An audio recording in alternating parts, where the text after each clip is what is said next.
استاد العلماء حضرت مولانا قاری ارسلان شکور صاحب سے گزارش کرتا ہوں کہ وہ مخصوص انداز میں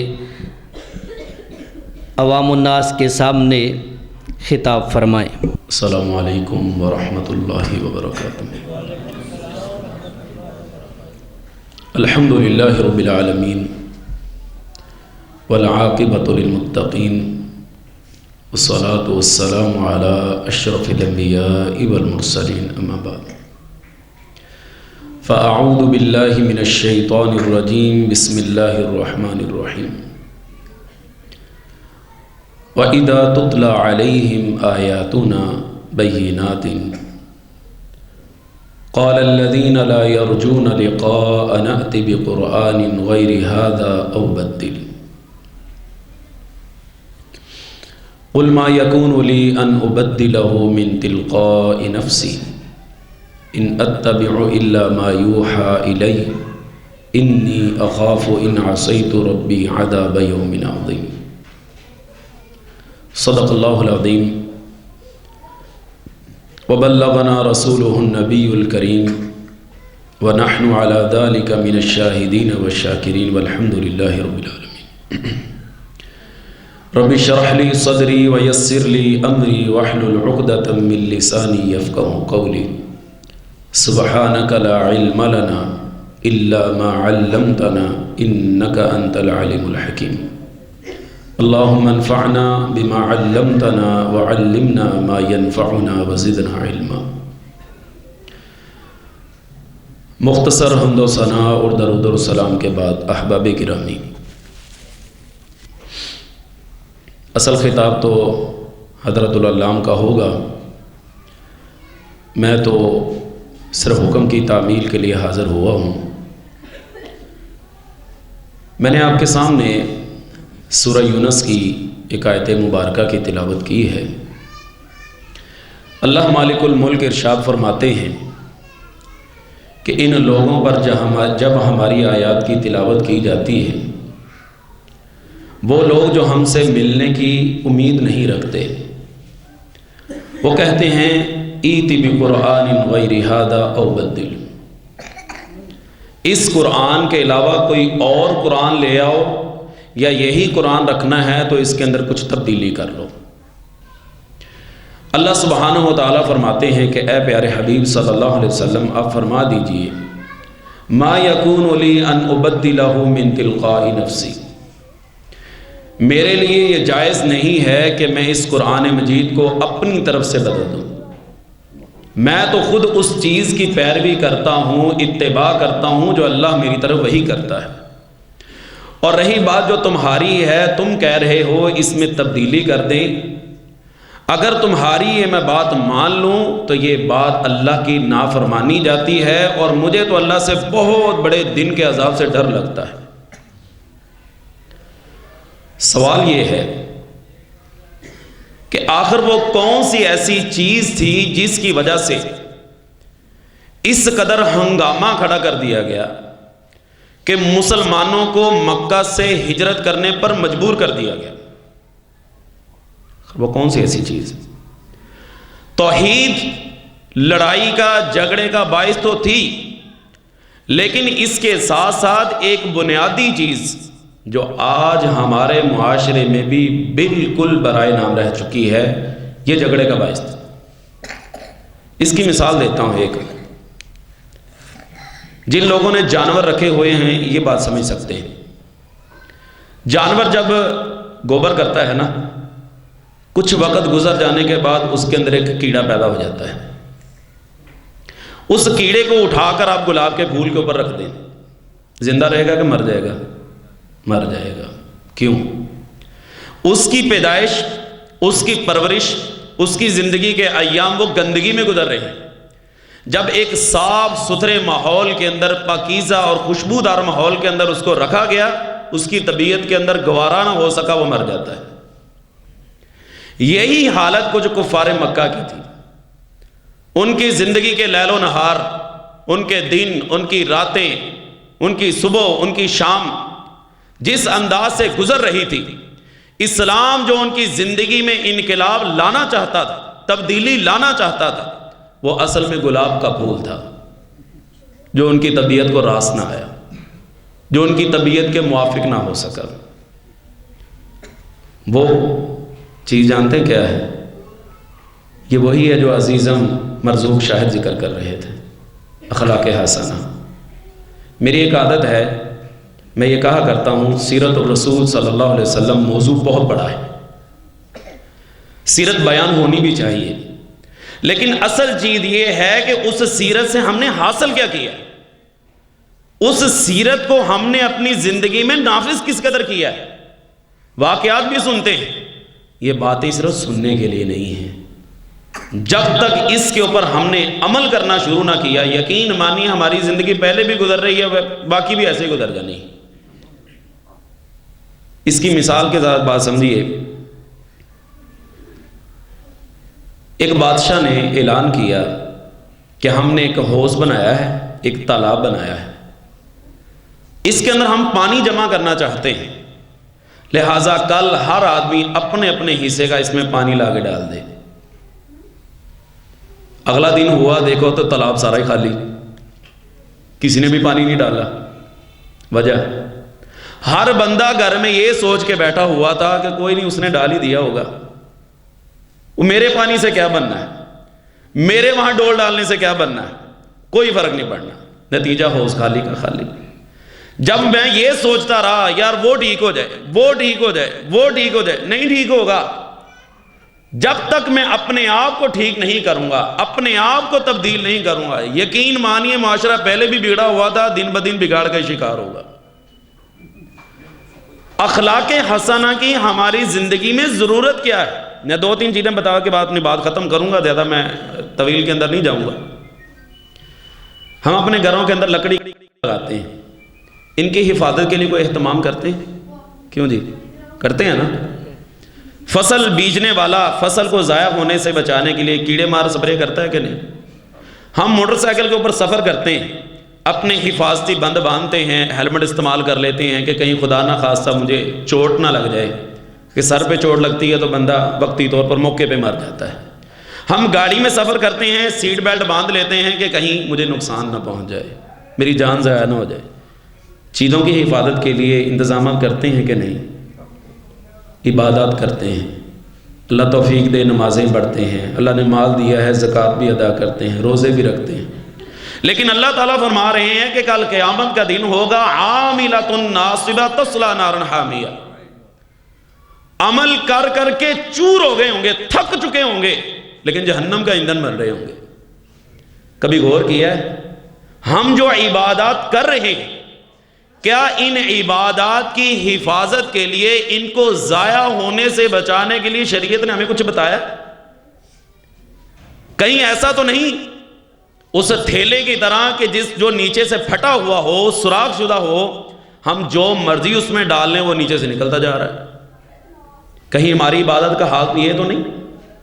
یقین مانیے یہ بہت بڑا خسارے کا سودا ہے کہ پوری زندگی انسان عبادات کرتا رہے، آخرکار پھر جہنم کا ایندھن بن رہا ہے۔ ایک بندہ وہ ہے جس نے عبادت کی نہیں، جس نے اللہ کی مانی نہیں، یہ تو ظالم ٹھہرا، یہ تو خسارے میں گیا، یہ تو گھاٹے میں گیا۔ لیکن ایک وہ بندہ ہے جو پوری زندگی نمازیں پڑھتا رہا، پوری زندگی تلاوت قرآن مجید کرتا رہا، پوری زندگی نفلی روزے بھی رکھتا رہا، فرائض کا بھی اہتمام کرتا رہا، لیکن جہنم کا ایندھن مر رہا ہے۔ یہ تو زیادہ خطرناک ہے۔ اب آپ یہ سوچتے ہوں گے کہ جی یہ کیا معاملہ ہے کہ انسان عبادتیں کرتا ہے اور ضائع ہو جا رہا ہے، ضائع ہو جا رہی ہے۔ جو بندہ اپنے اخلاق کا اچھا نہیں ہے، یہ اخلاق عظیم دولت ہے جو ہماری عبادات کو ضائع ہونے سے بچاتی ہے۔ نبی کریم صلی اللہ علیہ وسلم کے سامنے ایک عورت کا تذکرہ کیا گیا، فرائض پڑھتی ہے، نوافل پڑھتی ہے، روزے رکھتی ہے، صدقہ خیرات کرتی ہے۔ آپ نے فرمایا یہ ساری چیزیں چھوڑو، اس کا کردار بتاؤ کیسا ہے، اس کا اخلاق بتاؤ کیسا ہے۔ بتایا گیا جی سارے ہم سائے پناہ مانگتے ہیں، سارے لوگ کہتے ہیں کہ ایسی عورت سے اللہ کی پناہ۔ آپ نے صلی اللہ علیہ وسلم نے 2 ٹوک فیصلہ سنا دیا، ہی فی النار، یہ جہنمی۔ کہاں گئی اس کی عبادتیں، کہاں گئی نمازیں، کہاں گئے روزے؟ کہاں گئے صدقہ خیرات؟ سارا کچھ ہوا منصورہ، ملیا میٹ ہو گیا، ضائع ہو گیا۔ ایک اور عورت کا تذکرہ کیا گیا، فرمایا جی وہ فرائض کا بڑی مشکل سے اہتمام کر پاتی ہے، نوافل نہیں پڑھے جاتے، روزے وغیرہ نہیں رکھے جاتے۔ آپ نے فرمایا یہ چھوڑو، یہ بتاؤ اس کا اخلاق کیسا ہے؟ فرمایا اخلاق کی بڑی اچھی۔ آپ صلی اللہ علیہ وسلم نے اس کے بارے میں بھی دو ٹوک فیصلہ سنا دیا، ہیا فی الجنہ، یہ جنتی۔ بلکہ صحیح مسلم کی روایت تو یقین مانیے ایک مرتبہ جسم کو ہلا کے رکھ دیتی۔ سنن نبی داؤد کے اندر بھی موجود ہے، سنن نسائی کے اندر بھی موجود ہے، صحیح بخاری کے اندر بھی غالباً حدیثی موجود ہے، صحیح مسلم کے اندر تو موجود ہے۔ آپ صلی اللہ علیہ وسلم کے پاس سے ایک جنازہ گزرا، آپ نے فرمایا المستریح والمستراح من، یا یہ راحت پا گیا یا اس سے راحت پا لی گئی۔ صحابہ نے کہا اللہ کے رسول مل مستریح والمستراح منہ، اللہ کے رسول یہ کا معاملہ ہے، بات سمجھ نہیں آئی، یا یہ راحت پا گیا یا اس سے راحت پا لی گئی۔ آپ نے فرمایا اما المؤمن یستریح من نصب الدنیا، جو مومن آدمی ہوتا ہے اپنی موت کے ذریعے زندگی کی دنیا کی مصیبتوں سے راحت پا جاتا ہے۔ وَأَمَّا الْفَاجِرُ، جو فاجر قسم کا آدمی ہے، گندا قسم کا آدمی ہے، یستریح منہ العباد والبلاد والشجر والدواب، فرمایا جو فاجر قسم کا آدمی ہوتا ہے یہ جب دنیا سے جاتا ہے، ذرا غور کیجیے الفاظ کے اوپر، اللہ کے بندے، شہروں کے شہر اور حتیٰ کے درخت، اس سے اگلی چیز زمین پر رینگنے والے کیڑے بھی کہتے ہیں یا اللہ تیرا شکر ہے اسے جان چھوٹ گئی۔ حالانکہ زمین کے کیڑے کو ہمارے گناہوں سے کیا دی، درختوں کو ہمارے گناہوں سے کیا ہے، ہمارے گناہوں کا، ہماری بد اخلاقی کا اثر ان تک بھی جاتا ہے۔ کبھی غور کیا ہے؟ یہ بد اخلاقی ایسی نحوست ہے جو اعمال کو برباد کر کے رکھ دیتی۔ اب دو تین مثالیں میں ذکر کرنا چاہوں گا جہاں پہ ہمارے ساتھ معاملے بنتے ہیں۔ نبی کریم صلی اللہ علیہ وسلم تشریف فرما تھے، ایک عرابی آیا، آپ صلی اللہ علیہ وسلم نے اپنے کندھوں پہ چادر رکھی ہوئی تھی جسے ہم عام طور پر کملی کہتے ہیں۔ صحابی بیان کرتے ہیں اس قدر زور سے چادر کھینچی کہ آپ کی گردن مبارک پہ نشان پڑ گیا۔ کہنے لگا اے محمد صلی اللہ علیہ وسلم، جو مال اللہ نے تجھے دیا ہے اس میں سے مجھے بھی دینے کا حکم کرو۔ اب یہاں پر رک جائیے، اب اپنے آپ کو اس جگہ پہ لے آئے۔ ہمارے ساتھ بھی معاملات بنتے ہیں نا، لوگوں کے درمیان رہتے ہیں، ہمارے ساتھ بھی ایسے معاملے بن جائیں۔ اگر میرے ساتھ یہ معاملہ بن جائے تو میرا کردار کیا ہوگا، میرا رویہ کیا ہوگا؟ میں جب تک اسے دو چار لگا نہ لوں گا میرے دل کو سکون نہیں ہوگا۔ اللہ کے رسول صلی اللہ علیہ وسلم نے کیا کیا؟ فضاحکا، آپ صلی اللہ علیہ وسلم مسکرا پڑے۔ یار ذرا غور کیجئے، غور کا مقام ہے کہ چادر اس زور سے کھینچی کہ گردن مبارک میں نشان پڑ گیا، یہاں پہ نشان پڑ گیا، لیکن آپ صلی اللہ علیہ وسلم مسکرا پڑے۔ آپ نے فرمایا جاؤ یار اللہ کے مال میں سے اس کو دے دو۔ اگلی ایک اور واقعہ سنیے، یہ واقعہ تو تقریباً ہمارے ساتھ اکثر بیشتر پیش آتے رہتے ہیں۔ نبی علیہ الصلوۃ والسلام رات کے وقت میں سفر کر رہے تھے، آپ کے ساتھ آپ کے کچھ صحابہ تھے۔ اب سفر میں نیند کے غلبے کی وجہ سے سواریاں بسا اوقات آپ کو پتہ ہے ایکسیڈنٹ ہو جاتا ہے، رات کے وقت میں اکثر اوقات ڈرائیور کو نیند آ جائے تو نقصان ہو جاتا ہے۔ ایک صحابی جو اپنی سواری کے اوپر سوار تھے، اونٹنی کے اوپر، جس طرح ہمارے موٹر سائیکل کے آگے ایک سٹینڈ سا نہیں لگا ہوتا ہے جس کے اوپر ہم چیزیں لٹکا لیتے ہیں، اس طرح وہ لکڑی کا ایک ٹکڑا تھا۔ وہ جب بھی اونگ آنے لگتی تو وہ اپنی نکیل کھینچ لیتے کہ کہیں یہ نبی علیہ الصلوۃ والسلام کو نقصان نہ پہنچا دے۔ اکٹھے سواریاں چل رہی تھیں، چلتے چلتے ایک مقام وہ بھی آیا، ایک وقت وہ بھی آیا جب وہ لکڑی کا ٹکڑا آپ صلی اللہ علیہ وسلم کی ٹانگ مبارک کے ساتھ ٹچ ہوا اور اس نے آپ کی ٹانگ مبارک کو زخمی بھی کر دیا۔ صحابہ کہنے لگے، وہ صحابی فوری طور پر اٹھے اور نکیل کو کھینچا، دیکھا آپ صلی اللہ علیہ وسلم کی ٹانگ مبارک زخمی ہو گئی۔ کہنے لگے اللہ کے رسول میرے لیے اللہ سے استغفار کیجئے، غلطی ہو گئی۔ آپ صلی اللہ علیہ وسلم فرمایا یار کچھ نہیں ہوتا، چلو چلنے والی بات کرو، یہاں پر رک کر پھر اپنے آپ کو یہاں پہ لے آئیے۔ میں موٹر سائیکل چلاتا ہوں، گاڑی چلاتا ہوں، ٹرک چلاتا ہوں، سائیکل چلاتا ہوں، میں بھی روڈ کے اوپر جاتا ہوں۔ اگر خدا نہ خواستہ ہمارے ساتھ یہ معاملہ بن جائے، میری موٹر سائیکل کے اندر کوئی گاڑی کا ٹکراؤ ہو جائے، گاڑی کا نقصان ہو جائے، مجھے کوئی چوٹ لگ جائے، میرا کردار کیا ہوتا ہے؟ میرا رویہ کیا ہوتا ہے؟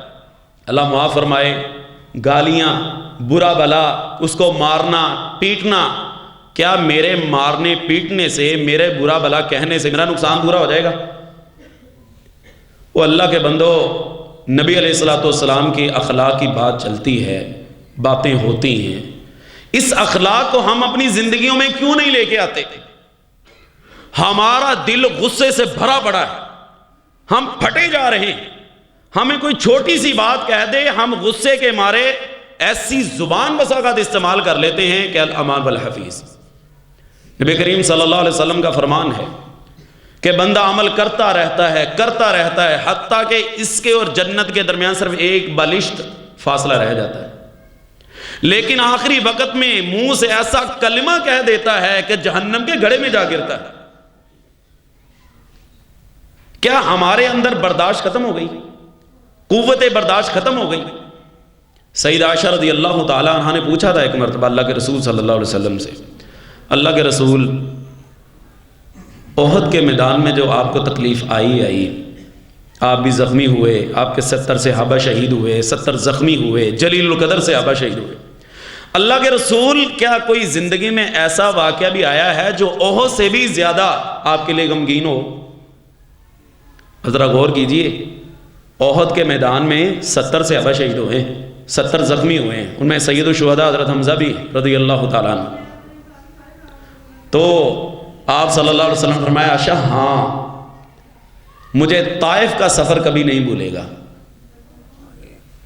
طائف کا سفر میں کبھی نہیں بھول سکتا کہ جب ابن عبدیہ لیل کے سامنے میں نے اللہ کی دعوت کو رکھا، ان لوگوں نے صرف میری دعوت کو ٹھکرایا ہی نہیں بلکہ اوباش قسم کے لڑکے میرے پیچھے لگا دیے جنہوں نے مجھے پتھر مارے اور اس قدر لہو لہان کیا کہ آپ صلی اللہ علیہ وسلم کا پاؤں مبارک جوتی کے ساتھ یوں چپک رہا تھا۔ وہ تو ایک باغ میں پناہ لی، فرشتے نے آ کے کہا حکم کریں تو 2 پہاڑوں کے درمیان پیس کے رکھ دو۔ یہاں پہ ذرا برداشت کا مادہ دیکھیے، خدا کی قسم میں سمجھتا ہوں پوری زندگی پوری دنیا کے حوصلے اکٹھے کر لینا تو آپ صلی اللہ علیہ وسلم کے حوصلے کا مقابلہ نہیں کر سکتے۔ برداشت کا، استقامت کا پہاڑ تھے رسول اللہ صلی اللہ علیہ وسلم۔ آج ہم تو تھوڑی سی پریشانی آتی ہے کہ منٹ سے پہلے گھبرا جاتے ہیں، ڈگمگا جاتے ہیں۔ آپ صلی اللہ علیہ وسلم نے بد دعا کی ان کے لیے، ہم تو 1 منٹ سے پہلے بد دعائیں دینا شروع کر دیتے ہیں نا، لعنت تیرے اوپر، فٹے منہ تیرا، فلاں فلاں فلاں۔ یقین مانیے یہ وہ وقت یاد کیجئے، اکیلے رسول اللہ صلی اللہ علیہ وسلم تنے تنہا ہے، کوئی ساتھ میں سپورٹ کرنے والا نہیں ہے سوائے اللہ کے۔ ایک ہونا ساتھ میں ساتھی، کہتے ہیں 1 اکیلا 2 11، ساتھ میں کوئی نہیں۔ لیکن آپ صلی اللہ علیہ وسلم نے کیا ان کے لیے بد دعا کی، ان کی بربادی کی دعا کی؟ فرمایا نہیں، اللہم اہد قومی فانہم لا یعلمون، اللہ یہ مجھے جانتے نہیں، ان کو ہدایت دے دے۔ کیا ہمارے اندر بحیثیت امتی نبی علیہ الصلوۃ والسلام کا کلمہ پڑھنے والے، آپ سے محبتوں کا دعویٰ کرنے والے، کیا ہم اپنے اندر اپنا اخلاق اچھا نہیں کر سکتے؟ وہ کرنا چاہیے اس بنیاد پر کہ ہماری عبادات کو ضائع ہونے سے بچانے کے لیے ریڑھ کی ہڈی کی حیثیت کردار ادا کر رہا ہے وہ۔ حضرات یہ بہت ضروری ہے، ہم اپنی زبان سے ایسے کلمات نکال جاتے ہیں۔ اللہ تعالیٰ نے تو یہاں تک فرمایا ہے کہ وہ لوگ جو اللہ کو چھوڑ کر دوسروں کی عبادت کرتے ہیں، تم نے ان کو بھی برا بلا نہیں کہنا، ان کے معبودوں کو برا بلا نہیں کہنا۔ وَلَا تَسُبُّوا الَّذِينَ يَدْعُونَ مِن دُونِ اللَّهِ فَيَسُبُّوا اللَّهَ عَدْوًا بِغَيْرِ عِلْمٍ، جو لوگ اللہ کو چھوڑ کر غیروں کی عبادت کرتے ہیں، تم نے ان کے معبودوں کو بھی برا بلا نہیں کہنا۔ کیوں؟ تم ان کو برا بلا کہو گے، وہ تمہارے حقیقی رب کو برا بلا کہیں گے۔ بات تو یہاں تک ہے، لیکن ہم معذرت کے ساتھ، میں کیونکہ عام ایک لیول پہ گفتگو میں نے کرنی ہوتی ہے، ہم لوگ جوتی پہننے لگے نا، سادہ سی بات ہے، جوتی پہننے لگے، جوتیاں مجھ سے نہیں پہنی جا رہی، غلطی میری ہے، جوتی کا کیا قصور ہے؟ ہم جوتی کو برا بلا کہنا شروع کر دیتے ہیں۔ گاڑی سٹارٹ کر رہے ہیں، گاڑی سٹارٹ نہیں ہو رہی، کک مار رہے ہیں، یہ گاڑی کا قصور تو نہیں ہے نا، مشینری ہے، نتیجہ اس کو برا بلا۔ موبائل استعمال کر رہے ہیں، لوگوں کو کوئی مسئلہ بن گیا ہے، اس کو برا بلا۔ یعنی کیا ہم اپنے آپ کو اس لیول پہ لا کے اپنا اخلاق ٹھیک نہیں کر سکتے؟ کیوں جی؟ ایک بندہ وہ ہے جو رات کو قیام کرتا ہے، ایک بندہ وہ ہے جو دن کو روزہ رکھتا ہے۔ نبی کریم صلی اللہ علیہ وسلم نے فرمایا ان المؤمن لیدرک بحسن خلقہ درجۃ الصائم القائم، وہ بندہ جو اپنے اخلاق کا اچھا ہے، اس سے روزہ نہیں رکھا جاتا، اس سے تہجد نہیں پڑھی جاتی، اخلاق اچھا کر لے، یہ روزے کے برابر بھی اجر حاصل کر لے گا، تہجد کا بھی اجر حاصل کر لے گا۔ چھوٹی سی بات نہیں ہے حضرات، یہی وہ بنیادی چیزیں تھیں جس کی وجہ سے وہ معاشرہ ان چیزوں کو قبول کرنے کے لیے تیار نہیں تھا کہ ہم نے تو پوری زندگی بد اخلاقی میں گزاری ہے، اب یہ اچھا اخلاق، یہ چیزیں ہمیں اپنانی پڑیں گی۔ نتیجہ انہوں نے انکار کر دیا، معاملہ خراب ہو گیا۔ اب دیکھیں رسول اللہ صلی اللہ علیہ وسلم نے مدینہ طیبہ میں جا کر جب ایک ماحول بنا دیا تو تربیت کیسی ہوئی؟ آخری بات سنا کے بات کو ختم کروں گا۔ حضرت اسما رضی اللہ تعالیٰ عنہ کو جانتے ہیں؟ کون ہے؟ حضرت اسما اما عائشہ رضی اللہ تعالیٰ عنہ کی بڑی بہن ہے، ان کو ذو طاقتین بھی کہا جاتا ہے۔ حضرت زبیر رضی اللہ تعالیٰ عنہ کی اہلیہ ہے، ان کی 100 سال کی عمر تھی، اور 100 سال کی عمر میں بھی دانت ایک بھی نہیں جڑا تھا، اور عقل ویسی کی ویسی سلامت تھی۔ ان کے گھر کے باہر نا ایک بندہ آیا، دستک دی، کہنے لگا غریب آدمی ہوں، بچوں کے لیے روزی روٹی کمانا چاہتا ہوں، اگر آپ اجازت دیں تو گھر کے باہر چھاپڑا لگا کے بیٹھ دوں؟ کہنے لگے ٹھیک ہے لگا لو، کوئی اعتراض نہیں۔ ہاں رکو، ابھی میرے شوہر آ جائیں گے، ان سے اجازت لے لینا۔ وہ باہر بیٹھ گیا، چند لمحے گزرے، حضرت زبیر رضی اللہ تعالیٰ عنہ تشریف لے آئے۔ جب یہ داخل ہونے لگے نا تو بندہ پھر آ گیا۔ حضرت اسما بھی دروازے میں کھڑی تھی، کہنے لگا غریب آدمی ہوں، بچوں کے لیے روزی روٹی کمانا چاہتا ہوں، تو کیا آپ کے گھر کے باہر چھاپڑا لگا لوں؟ ہمیں تو دکانوں کے باہر لوگ موٹر سائیکل نہیں لگانے دیتے، ایسا ہی ہوتا ہے نا، پیچھے کر لیں جی اپنی موٹر سائیکل، اخلاقی حالت یہ ہے، موٹر سائیکل نہیں کھڑی کرتے دیتے۔ تو حضرت اسما رضی اللہ تعالیٰ عنہ جو چند لمحے پہلے یہ کہہ رہی تھیں کہ ٹھیک ہے لگا لو، پتہ کیا کہنے لگی؟ اس پورے مدینے میں آ جا کے تمہیں صرف ہمارا گھر ملا ہے؟ پہلے کیا کہہ دیا ہے کہ لگا لو، اب کیا کہہ رہی ہیں جب شوہر آ گیا؟ اس پورے مدینے میں آ جا کے تمہیں صرف ہمارا گھر ملا ہے؟ حضرت زبیر رضی اللہ تعالیٰ عنہ کہنے لگے اللہ کی بندی، اگر یہ بیٹھ جائے گا روزی روٹی کما لے گا تو کیا ہو جائے گا؟ کہنے لگے ٹھیک ہے اگر آپ کو کوئی اعتراض نہیں ہے تو پھر مجھے بھی کوئی اعتراض نہیں۔ کیا سمجھے؟ انتہائی بلا کی ذہین تھی، فتین عورت تھی، انہوں نے محسوس کر لیا کہ کہیں میرا شوہر اس کو نہ کر دے، انداز ایسا اختیار کیا کہ شوہر سے کے منہ سے مجبوراً کہلوا دیا کہ یہاں بیٹھ جائے اور روزی روٹی کما لے۔ یہ تھی وہ اخلاقی قدریں جو رسول اللہ صلی اللہ علیہ وسلم نے مضبوط کر دی تھی، اور آپ صلی اللہ علیہ وسلم نے اپنی بعثت کا مقصد یہی بتایا تھا، انما بعثت لاتمم مکارم الاخلاق، مجھے اخلاقی قدروں کی تکمیل کے لیے اللہ نے بھیجا ہے۔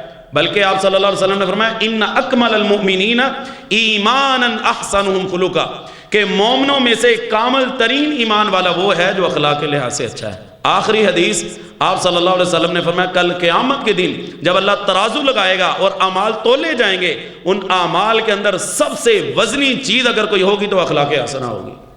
تجھے اپنانا چاہیے کہ نہیں؟ اپنے اندر حوصلہ پیدا کر لیں گے؟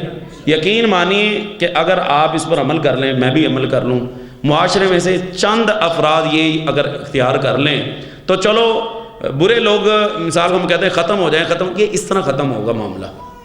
اچھے لوگ آ جائیں گے، آپ سنیں گے، آپ لوگوں کے ساتھ معاملہ اچھا کریں گے، ایک معاشرہ، مثالی معاشرہ تشکیل پا جائے گا۔ رسول اللہ صلی اللہ علیہ وسلم نے یہی ہماری تربیت کی ہے اور یہی ہمیں سکھایا گیا ہے۔ چھوٹی چھوٹی باتوں پہ لڑنا جھگڑنا اور ہر وقت اس کو بتنگڑ بنا لینا یہ کوئی اچھی بات نہیں ہے۔ اللہ تعالیٰ سے دعا ہے کہ اللہ تعالیٰ جو کہا ہے کہنے والے کو بھی سننے والوں کو بھی عمل کی توفیق عطا فرمائے۔ اللہ ہم سب کا حامی ناصر ہو۔ اللہ ہمارا خاتمہ ایمان کے اوپر فرمائے، اور اللہ تعالیٰ آپ سب کی محبت کو قبول فرمائے، اور اللہ تعالیٰ مجھ سمیت آپ تمام حضرات کو عمل کی توفیق عطا فرمائے۔ وآخر دعوایا ان الحمد للہ رب العالمین۔